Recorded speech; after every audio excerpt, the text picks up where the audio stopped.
na idée ya ministre azana besoin ayeba na Kinshasa to na RDC église de réveil par exemple baza combien, protestant baza combien, islam baza combien, kimbangiste baza combien, FCC baza combien, cure baza combien. C'est ça l'idée ya ministre. Donc à identifier basali ya nzambe. Identification ezali gratuit na idée ya ministre, mais eza na ba confession na kotanga wa pezana ebandelité bazoteka ba permis de quitter identification bazoteka ngo ba msusu $20 ba msusu 25 ba msusu $30 carte ya permis de quitter eteka matanga msusu 40 45 ba msusu pe $60 basali ya nzambe bazoteka biloko oyo il faut bakende makala parce que bazali ba escroc. Bazali ba escroc. Et puis yebani kezana ba confession mususu oyo bazo teka yango. Représentant Ouest, il y a au conseil des églises de l'éveil charismatique et autres. Ouest Mobimba Kobanda, Congo central tina Grand Équateur, na ye kolobake c'est de l'escroquerie. Pasteur, aux apôtres, prophètes, aux la docteur, aux la pasteur évangéliste, aux la évêque, aux la monseigneur. Ce qui ba ye côté que la yo document yeba ke ezali du vol. Et il faut au dénoncer batuana to kamata ba kombo ya batuana bakanga bango parce que le ministre a dit c'est gratuit. Bon, ministre de la justice a kambi ba église. Ministre de la justice a permettre kaka ordre et quota. Akokamba pe mutute. Ministre de la justice a kamba mutute d'ailleurs aza mwana église, aza mwana ya moko église, akokamba nani? Est-ce que akokamba na FCC, akokamba confession nini? Akokamba d'ailleurs chaque confession peut confession ou ils ont na kata regroupement na yango ezokende kozwa ba document gratuitement pour identifier ba ministre ya culte na ye. Donc c'est pas que le ministre a yeboye afin la justice aller yo confession boye yakana batna yo. Non, ça dit chaque confession, chaque regroupement ba confession na quoi na ye azo recensé batuna ye. Senko na ECC. Senko cela veut dire Église catholique romaine. Où ils allaient diriger na mwana mboka cardinal Ambongo. Na pas pour bâtir Léon ce qui combien a habité Nzamba Pambola et donc sokozui catholique romaine babengi Senko na ECC on a premier regroupement deuxième regroupement ezali oyo mwana mboka archevêque Jibaya Mampia azo kamba 10 plateforme de confession religieuse du Congo baza 10 ezaye moko RC kimbangiste islam Cure, Tomoni Kuna, Liloba Nzambe, Tomoni Union des églises, Yendazo Kambabango Kuna Baza 10. Baza 10, à moins que Nabo soit dans les Baza 10. Alors, Soko Tiki Bango, Toza Pena Oyobiso Tozali regroupement au conseil des églises réveil, charismatiques et autres du Congo. Oyoba Bengiango HCRAC. Donc, Kunande. Tomoni mwana mboka Godempoi pour le moment azosala exercice pendant mandat na ye. Donc yazali wana toza kuna du 7 plateformes de confession. Il y a des communautés, il y a des plateformes, il y a aussi des confessions na kati. Et FCC aza 16e. Hein? Monsieur Otali pe église réveil yango makamu pe belé ma BP koti na kati. Sikoyo papa cheve comment on ndene catholique ba kelola. Bon, na ko j'étais pour na clé ya non, selon Mamba Osala. Bon, c'est Dieu qui peut les juger, mais na kota la mingi boye, ba église union so ba fa ezali, bola mu pezali. Donc tina koloba ki oya kota lola te, wana nde nzamba yebi. Peut-être que tokolobela on a ba émission ba baloba ke ndenge bikeko eza kuna ba bana ba dora bikeko, c'est que ba omona nzambe te, c'est lo ba écrit. Ba kamata ka pe photo ya pasteur ba tiena mi.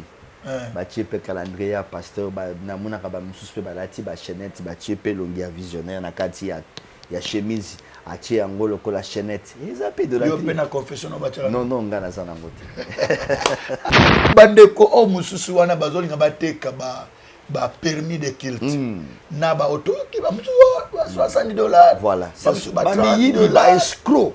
Ah bon? Oui, des véritables escrocs. Mais baza ba pasteur. Mais baza pena ba confession religieuse. Il y a aussi des chefs religieux. Au moni affaire oyo.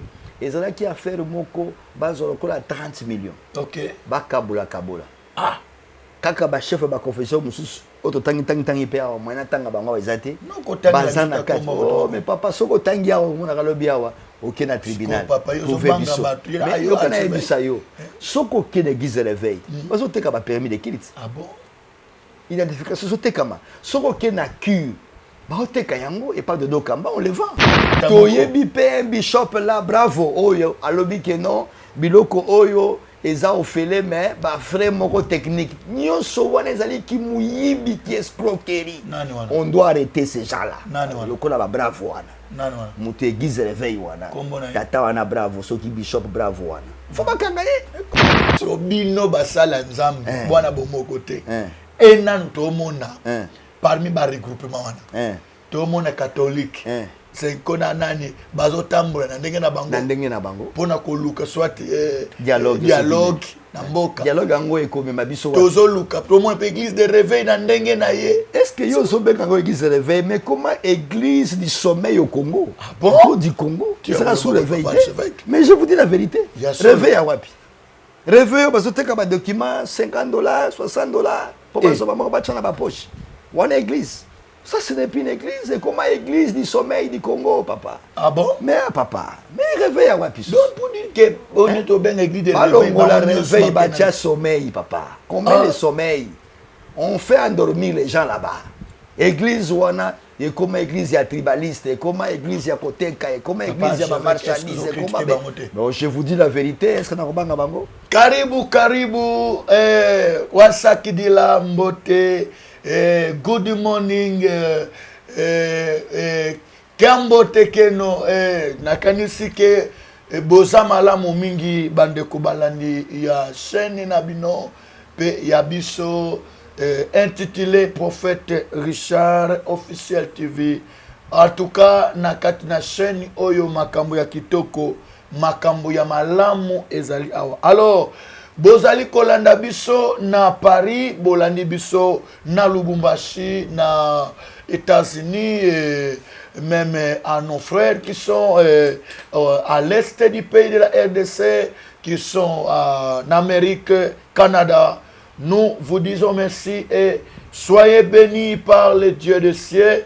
Je pense que devant les plateaux, c'est votre bien-aimé, votre frère, votre humble serviteur que vous savez déjà, vous connaissez déjà, l'homme de Dieu, le prophète Richard. Alors, bien-aimé le Seigneur, aujourd'hui il y a de nouveau.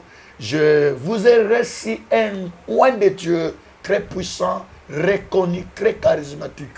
Alors, avec lui, on va parler sur les identifications et puis les affaires des identifications permis de culte.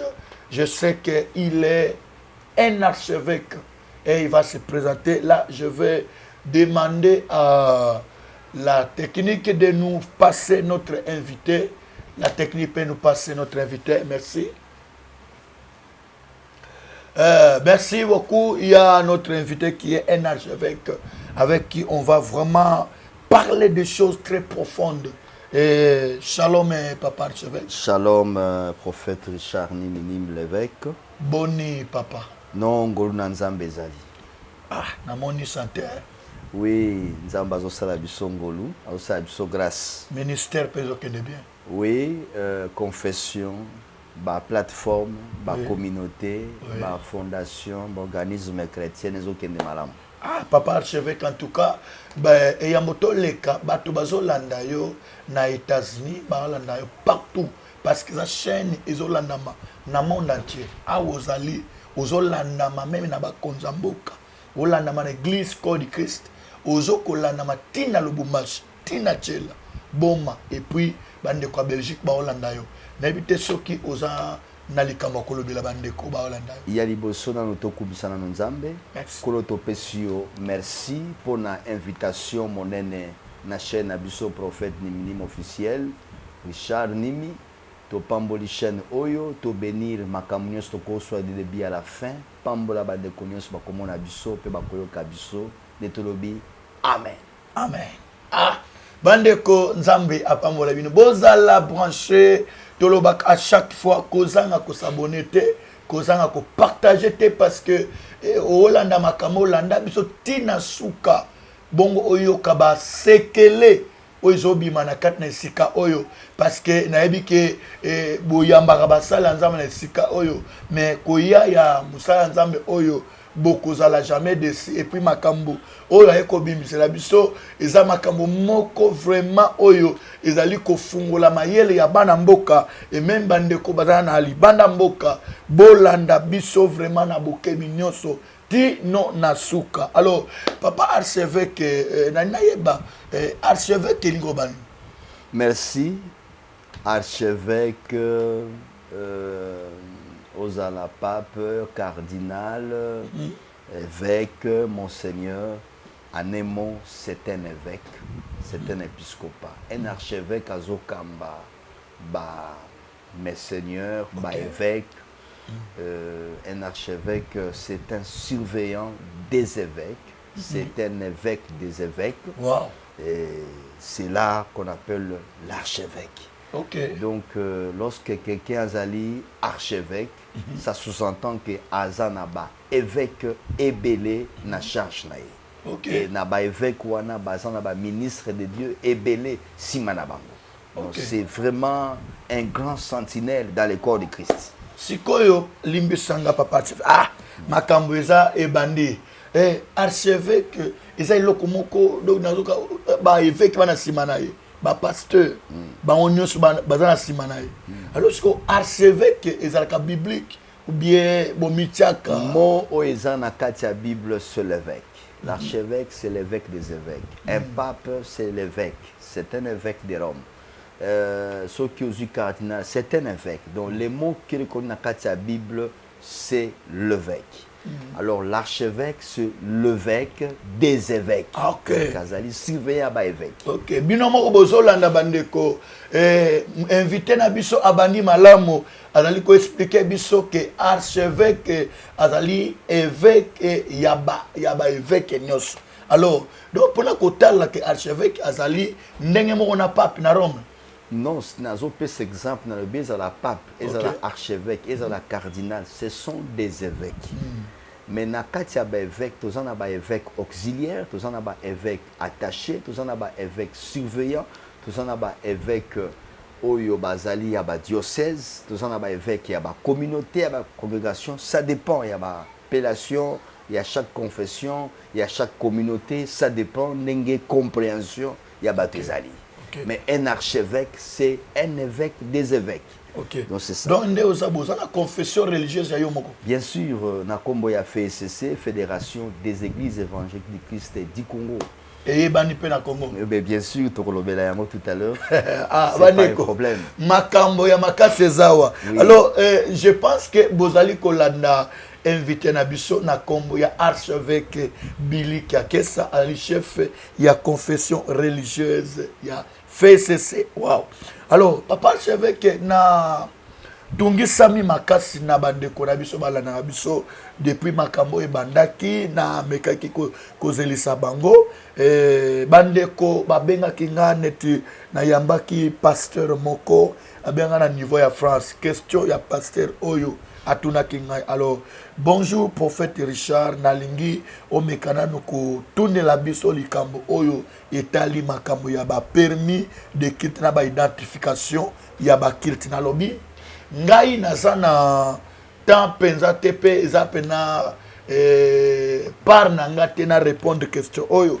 Alors nde bomoni na invité papa archevêque na kati na biboso ya chaîne pe liboso plateau na biso oyo ba ko répondre bandeko na biso bazana ba équivoque pe bandeko bana ba préoccupation likolo makambo etali ba identification de culte pe ba permis de culte. Merci. Eza eloko moko bazo ko déranger nga. Alors merci. Papa yo likamwana eza ndenge nini? Merci beaucoup avec Richard Nimi, prophète de Dieu. Problème ezali awa ministre de la justice mwana mboka Costa Mutamba. Oui. Azwaki likanisi ya ko recenser zala sir na makambo zoloba basali ya Nzambe ezolanda basali ya Nzambe nyonso na kati ya Congo, principalement na kati ya Kinshasa. OK. Mais likanisi na ye ezali pe mabete, bien que na loi ya Asbel 001-4 ya 2001, bien que na constitution, bien que balandanga malamu na niveau ya finance publique budget nyonso et prévoir makambo yote. Je dis bien et prévoir yango te. OK. Mais l'idée en soi, likanisi en soi eza mabete. Il y a qu'à identifier imam, les pasteurs, les abbés, na ba secteur nyonso religieux. Alors, ministre ya culte azali papa na biso ya molimo te. Tant tozolo ba identification ezate que bozo zwango na sens moko soki ya ndengeni non. Ça dit na idée ya ministre azana besoin ayeba na Kinshasa to na RDC. Église de réveil par exemple baza combien, protestant baza combien, islam baza combien, kimbangiste baza combien, FCC baza combien, cure baza combien. C'est ça l'idée ya ministre. Okay. Donc à identifier basali ya Nzambe. Et puis na idée ya ministre ali couper sa valeur.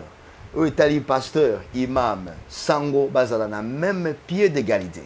Le qu'on remarqué ceux qui ont un aéroport, bakocha sango facilement na salon d'honneur. Bakocha cardinal facilement na salon d'honneur. Mais archevêque et tout, évêque et tout, passer le mususu bakocha bango libanda na salon bisika bato nyonso bazali. Tozo remarqué le par exemple passer à un problème à sali. Policier akoya kokamata ye na mokaba lokola saki ya fufu amemiye. Or sango ba okanga ete. Sango ba okumba yemba na mo na parquet na honneur nyonso ba samisi pe na kimia pe koyeba na te pe ba bimisi pe na kimia. Mais pasteur bazo draguer ye lokola saki ya fufu. Lokola saki ya masango. Sur ce ministre le dit non, il faut aluka appeler sa valeur dans secteur oyo. Alors, identification ezali gratuit. Na idée à ministre. Mais, eza na ba confession, na kotanga wa pezane bandelité, bazote ka ba permis de quitter. Identification ba wote kango ba msusu $20, ba msusu 25, ba msusu $30. Carte ya permis de quitter ete ka matanga msusu 40, 45, ba msusu pe $60. Donc, ministre alobaki, soki okutani na basali ya Nzambe, oyo bazo teka ba identification na zanango awa ezali awa o ezali pona représentant légal yangoyo et à part oyo ezali pona ba ministre nyonso ya culte alobi apesi yango gratuitement. Mais soki boko remarquer basali ya Nzambe bazo teka biloko oyo il faut bakende makala parce que bazali ba escroc. Bazali ba escroc. Et puis yebani qui est na ba confession mususu oyo bazo teka yango bazo somba pe bazo tekela ba pasteur et c'est du vol yango en tant que représentant ouest il y a au conseil des églises de l'éveil charismatique et autres ouest mobimba kobanda Congo central tina grand équateur na ye kolobake c'est de l'escroquerie. Pasteur, aux apôtres, prophètes, aux docteurs, aux pasteurs, évangélistes, aux évêques, aux monseigneurs. Ce qui va y côté que la yo document, yeba ke ezali du vol. Et il faut au dénoncer batuana, tout comme tabakombo ya batuana, bakanga bango. Parce que le ministre a dit c'est gratuit. OK. En tout cas, c'est gratuit. Mais papa archevêque, et là, moko outi koloba awake azoko sala ngona biti. Pour être ayeba nombre ba pasteur, l'église de réveil ba combien. Na est-ce que elo kwa na sala eza lokola dénombrement te o esalema kana Bible o David asala ka ilokela ba problème. Yango te ya sala. Soki yo mosala nzambo za en ordre. Parce que ministre alingi les sous ba église ezala indépendante. Sokozali paroisse, il faut dépendre de la communauté. Sokoza communauté, il faut dépendre de la confession. Ce qui pose à dire confession religieuse, il faut dépendre dans les groupements, il y a une confession religieuse. Donc, comme appelle kuna. Des idées à ministre. Donc, ministre, il y a un système moko, il y a ordre. Mais batu balingi ordre wanate. Batu baza kolinga toujours to umela na ba désordre. On ko remarquer za na mutu moko azwa mikanda na ye, aza indépendant, aza na papa molimo te, aza na encadreur te, mutu moko achela maboko te, azwa même pas baptême malamoka bima pasteur. Mais il faut quand même tout identifier, tout yeba. Mais pour la co-identifier, on passe par nous, des chefs de confession, des chefs des religieux et des chefs de communauté. Nous sommes dans la communauté, Papa Richard, oyebi apôtre oyo, oyebi berger oyo. Yonde mutoko témoigner, yonde mutoko signer nasi. Ceux qui même à Salimbe, bako ravir permis de quitte, bako ravir ba document. Parce que les numérotés à niveau de la machine. Donc, ordre wana ils ont permettre nabiso na secteur ya ministre ya justice to kende kosala musala ndenge ezali na malamu pour éviter ba rébellion, pour éviter ba autonomie ya pamba ba indépendance moko ezanga mutuma kolo. Donc je crois que idée na ye eza bien. Mais makambo ndo tozali penza komeka kotuna ndenge ni no monele mona kata Bible par rapport na tango akala na lelo. Mona tango akala basanza ba osala nzambe. Mais bazali na bango na ba carte te na ba identification te ba permis de culte mais les autres moments na même na tant que la parlement to no monaka ba sala nzambe ba mano kamera ba konzi les autres siko na mona ba konzi balingi ba kamba on dirait ba ça non ministre de la justice akambi ba église te. OK. Ministre de la justice azo permettre kaka ordre et quota. OK. Akokamba pe mutu te. Ministre de la justice akokamba mutu te. D'ailleurs aza mwana église, aza mwana ya moko église, akokamba nani? Est-ce que akokamba na FCC, akokamba confession nini? Akokamba. D'ailleurs, chaque confession peut confession ou ils ont un cadre regroupement na yango, ils ont kende kozwa ba document gratuitement pour identifier ba ministre ya culte na ye. OK. Donc, c'est pas que le ministre a yé boyé afin de la justice aller yo confession boyé yakana batna yo. Non, ça dit chaque confession, chaque regroupement ba confession na quoi na ye azo recensé batuna ye. Donc il faut que ça la porte tout ça musanza futa na carte wana. Oui, carte ça ezaka ko permettre l'administration. OK. Mais gestion ya molimo yo en tant que père ozo ko ba ko gérer batuna yo. Bon, papa archevêque, merci beaucoup. Na meka kotuna ntambo sala ba fiche d'identification pour na ba sala ya ba ministre. Olobi de pour na ba ministre. Oui. Alors na mona ka ya des fois ezana bana nzambe mususu. Bazala katamsu ba benga ba sermo bana zel. Oui. Ba kenda pe na ba wenze ba oteya. Oui. Ba musuna ba bis ba oteya mais azana ministre te. Oui. Alors batu wana sikopar na bango ezana. Bango baza identifié te parce que ba lobi esuki na ba ancien na ba diacre. Non, non, ceux qui m'ont ministre, Azan ministre Nzambe, il ne sera pas identifié. Okay. Il dépend de votre charge, c'est à vous de les gérer, c'est tout. Okay. Il y a des gens qui ont permis de quitter gérer Bango, à condition que Basala Moussala Ndenge Longobani. Donc, ce n'est pas un problème, mais sauf que dans le niveau de la communauté, dans la confession, on peut leur attribuer hors d'émission, quoi attribuer Bango travail au Bazo Sala. C'est pour autant de jours, ils peuvent travailler. Je ne pense pas que le ministre Akoyamba Moko allait haranguer Bango. Non, ça c'est pas. Et puis, la carte est 666 cités, comme les gens pensent. Voilà. Il y a des places non, ce n'est pas ça. Non, non, ils étaient.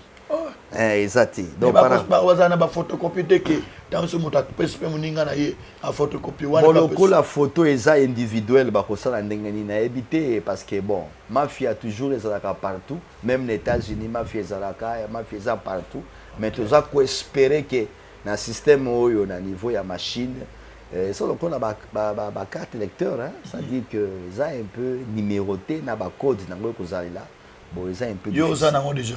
Tous en a identification tous qui ont lobby officiellement. Na ba numéro déjà établi. Donc tous linga ceux qui monsala nzamba ya 4 fiches na ye à remplir, fiche moko na ministère de la justice, fiche moko na FCC, fiche moko na Haut Conseil et puis fiche moko qui na secrétariat ya ministère de la justice. Donc c'est comme ça. Merci papa archevêque. Alors, et là on soulevé awa au lobby que Sengeli communauté à dépendre de la confession. Confession à dépendre de la regroupement. Oui. Mais tout le monde a si koto into yeba ba regroupement ngo ya confession. Il y a ba confession. Oui. Et ça combien? Question malade. Tout le monde na ba koto boy, koto boy. Si et le quoi no lobby e bangi se minga moko. OK. Babi communauté à dépendre de la confession. Si confession à dépendre de la regroupement. Alors ba regroupement wana Eza combien? Eza combien? Eza misato. Ina ba kombona. Eza misato pour le moment. Toko Yali boso ezali Senko na ECC. Senko. Senko, cela veut dire Église catholique romaine. OK. Où ils allaient diriger na mwana mboka cardinal Mbongo na papo bache Léon ceux qui combien a habité Nzamba Pambola. Et donc ce qu'aujourd'hui catholique romaine babengi Senko na ECC. On a premier regroupement. Premier regroupement. Ouais. Deuxième regroupement ils allaient oyo mwana mboka archevêque Jibaya Mampia azo kamba 10 plateforme de confession religieuse du Congo. Baza 10 ezaye moko RC, Kimbangiste, Islam, Kure, tomoni kuna Liloba ya Nzambe, tomoni Union des églises, yenda zo kamba bango kuna baza 10. OK. Baza 10 à moins que na bossa na me baza 10. Alors soko tiki bango toza pena oyo biso tozali regroupement au conseil des églises réveil charismatique et autres du Congo. Oyo babengi yango HCRAC. Donc kunande tomoni mwana mboka Godempoi pour le moment azosala exercice pendant mandat na ye. OK. Donc yazali wana toza kuna du 7 plateformes de confession. Il y a des communautés, il y a des plateformes, il y a aussi des confessions na kati. Et FCC aza 16e. Hein? OK. Donc, aux confession n'est pas seulement forcerie aux akana et Mampia. OK. Aux confession, c'est pas parce que le catholique a télé aux athées que aux confession. Non, non, non, non. Il faut battre balongola, ba équivoque wana. Tous en ba confession, et bien la Congo, mais chaque confession a libre, il y a aucun regroupement au yalingi. Donc, il y a 3 regroupements, Liboso Senko, na ECC, plateforme de confession religieuse du Congo aux dirigeants de Jibamampia et puis les hauts conseils. OK. Donc il n'y a pas de discussion, il n'y a pas de tabou. Au mato kita, c'est ça la vérité. Merci, merci papa archevêque. Oui. Au Tikotang la biso 3 regroupements. Au lobby catholique na SCC, ba ça la regroupement moko. 5 na catholique wana kasi 5 na SCC. Mingi pourquoi na mona mingi ba église de réveil ba na ko considérer catholique local l'église à satana local la confession moboye ou bien kuna on dirait nzamba za la kate il y a des bateaux même catholiques qui boy est-ce que pourquoi biloko ni zalaka bon ils ba ignorance même sur otali pe église de réveil yango makambo pe belé ya mabe pe potina kati siko yo papa cheve comment on ndeni catholique bata catholique ba kelola bon na ko jete pour naza na clé ya non c'est l'homme ba osala bon c'est Dieu qui peut les juger mais na kota la mingi boye ba église union so ba fa ezali bola mu pe ezali donc tina koloba ke oya kota lola te wana nde nzamba yebi peut-être que tu on a des missions bat baloba ke ndenge bikeko eza kuna bat bana badora bikeko c'est que ba omona nzambe te c'est lo ba écrit ba kamataka pe photo ya pasteur ba tiena mi ba tie pe calendrier ya pasteur ba na mona ka ba mususu pe ba lati ba chaînette ba tie pe longi ya visionnaire na kati ya chemise a tie angolo ko la chaînette eza pe de la yo pe na confession ba tia non non ngana za nangote merci naza nangote mais point nous tira côté non mais nazo mona utilité nangote je vois pas cette utilité ya kocha image na ngai na FCC mobimba bon siko bandeko o mususu wana bazolinga bateka ba permis de culte na ba auto qui va $60 voilà c'est ba escroc. Ah bon? Oui, des véritables escrocs. Mais baza ba pasteur. Mais baza pena ba confession religieuse. Il y a aussi des chefs religieux. Au moni affaire yo. Ezana ki affaire moko bazolo ko la 30 millions. OK. Ba kabula. Ah. Kaka ba chef ba confession mususu oto tangi pe awa mwana tanga bango ezate. Non ko tangi bazana kati. Oh mais papa soko tangi awa mona kalobi awa. aucun tribunal. papa, yo, Trouver zo biso. banga bato, yo, Mais ayo, yo kana ayo, yebisa yo. Soko aucun église réveil. Bazo teka ba permis de kilit. Ah bon? Identification so tekama. Soko aucun na cure. Ba teka yango et pas de dokamba, on le vend. Kaka oyo. Soko aucun na ministre union des églises indépendantes kuna place malama bazali. On les vend. So ministre a le belote. Mais non, mais le ministre a dit que va identifier bango, va ebisa bango, mais bah tout déjà bah si bah yebani. Tant que yo yebi To yebi pe un bishop là, bravo. Oyo, alobi que non, biloko oyo eza ofele mais bah frère moko technique. Nyonso wana ezali ki muyibi ki escroquerie. Nani wana? On doit arrêter ces gens-là. Nani wana? Lokola ba bravo wana. Nani wana? Mutu église réveil wana. Kombo na ye. Tata wana bravo, soki bishop bravo wana. Faut pas kangaye. Kombo na ye. Mais bishop bravo non? Ye wana. Président conseil des sages, il dit comment, mais il pourquoi? Ministre Abéza gratuit. Pourquoi les vendre? On ne peut pas vendre ça, c'est gratuit. Donner aux hommes de Dieu gratuitement. Aya photocopier, azublo qu'on a à Tiki, boche na phare de bomemina. Le niveau ya ministère. Papa archevêque qui n'a rien à tout. Bozan n'est pas ministre de la justice. Aucune relation. Bamsunde mozo tal ça ya makama on dirait. Naza ni avocat na ye, naza ni comme propagande. Mais non, difficilement. Peut-être que na banzela ba collaborateur na ye, ba janaye. Difficilement. Makama za matata. Merci. So neto okende boy vraiment tozo comprendre to okende wapi? Ah mais yango wana. Oto mona penza makambo. Chaka ordre. Makambo ya leta. Ordre kaka ndepo église ngo koma kina liberté belé. Ya solo. Église koma kina liberté belé. En réalité faut na ordre. Il faut tout ça ordre. Parce qu'on a l'objet que l'État moto l'État y na nzela biso ba chef religieux. L'État peut si ordre na moto. So ni bino mo côté botele makabo cha ordre. Mais to côté le mandeni pour tout ça na boyo kanité. L'autre se considère à ça le plus grand par rapport à l'autre. C'est quoi? Tika yé l'État ya kosunga biso. So bino basala nzambe bwana bomo côté. Et nan to mona. Parmi ba regroupement wana. To mona catholique. C'est kona nani bazo tambola na ndenge na bango pona koluka soit dialogue na mboka dialogue ngo ekomema biso tozo luka promo église de réveil na ndenge na ye. Est-ce que yo zobenga ngo église de réveil, mais comment église du sommeil au Congo? Ah bon? Du Congo tu sera sous réveil. Mais je vous dis la vérité, réveil à wapi? Réveil bazo teka ba document $50 $60 pour bazo ba mo ba tchana ba poche one église. Ça, ce n'est plus une église. C'est comme l'église du sommeil du Congo, papa. Ah bon? Mais papa, mais réveille à Wapiso. Donc, pour dire que on est au bien l'église de réveil. On la réveille, bâtir sommeil, papa. Combien de sommeil? On fait endormir les gens là-bas.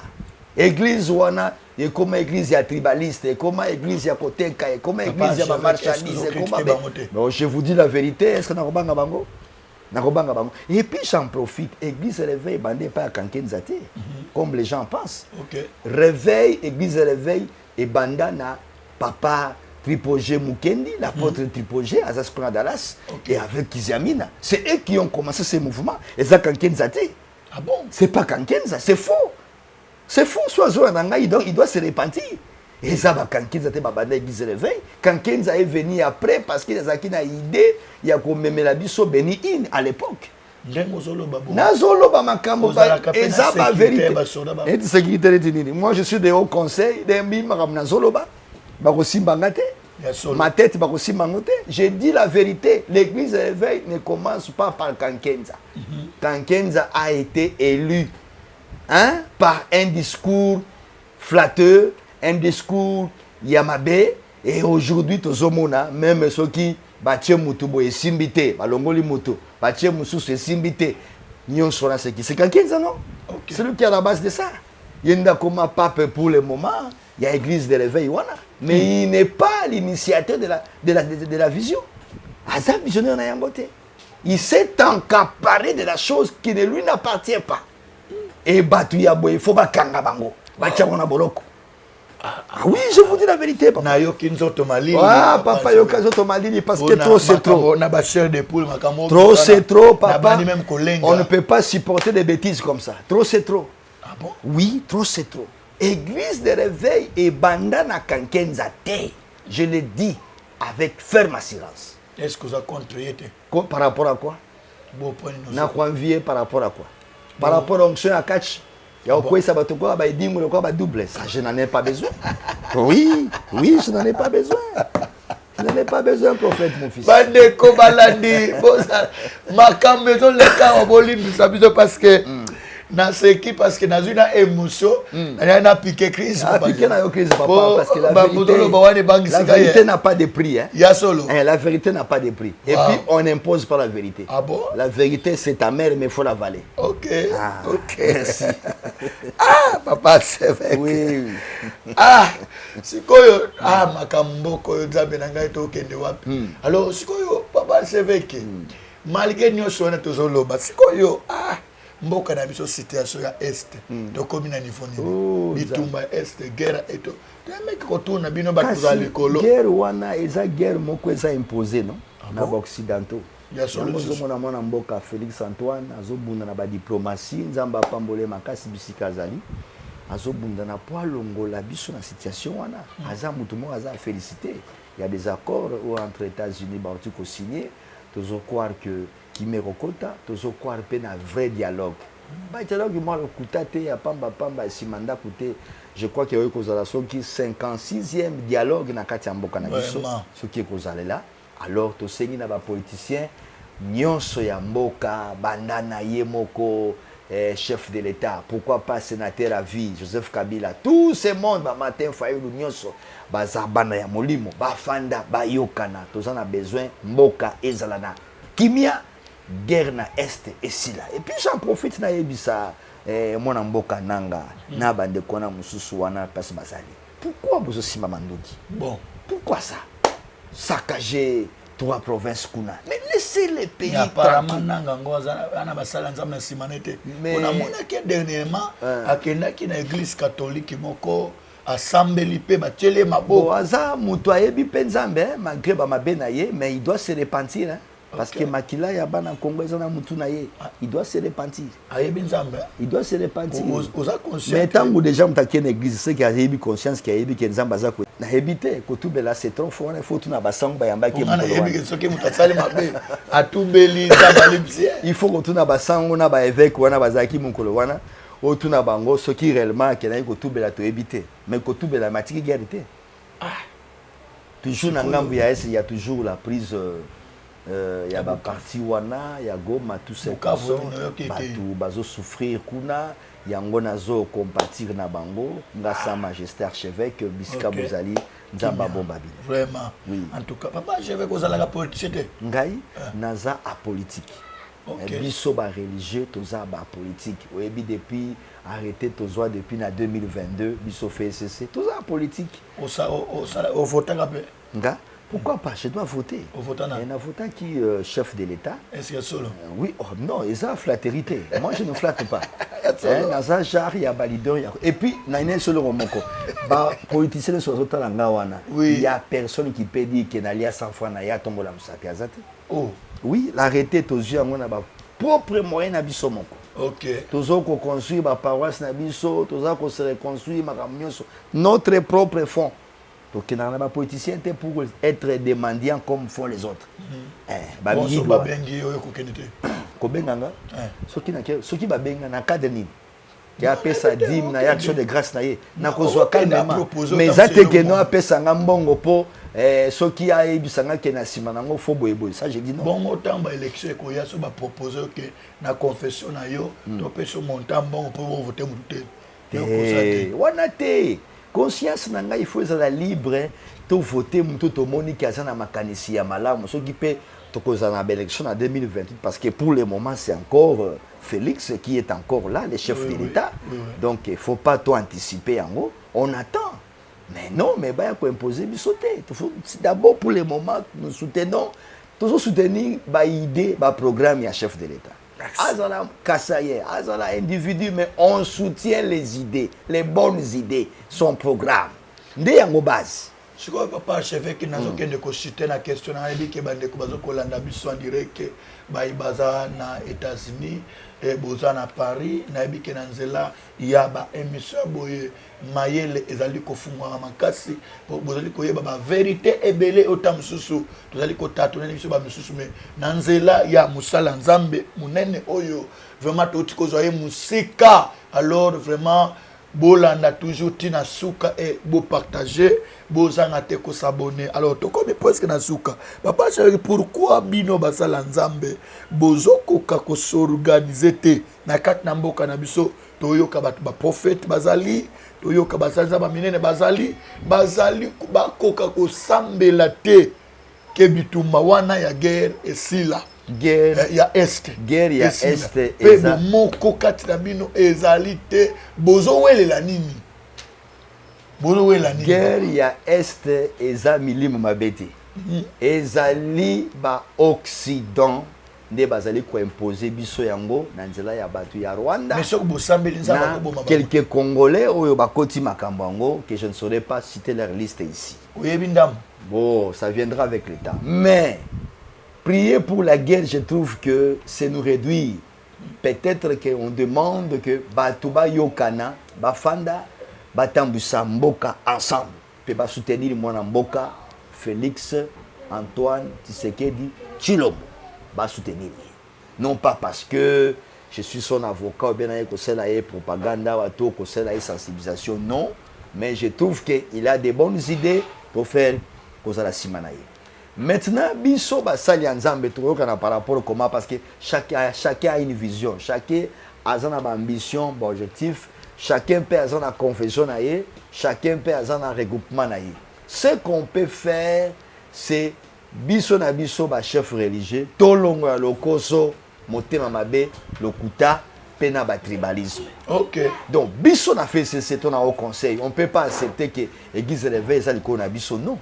D'ailleurs, tous ceux qui sont mokonzi mboka, même la ministre de la Justice, a longola pouvoir, oya pesina, église réveil, quelques années ici, bazongi sayango na au conseil.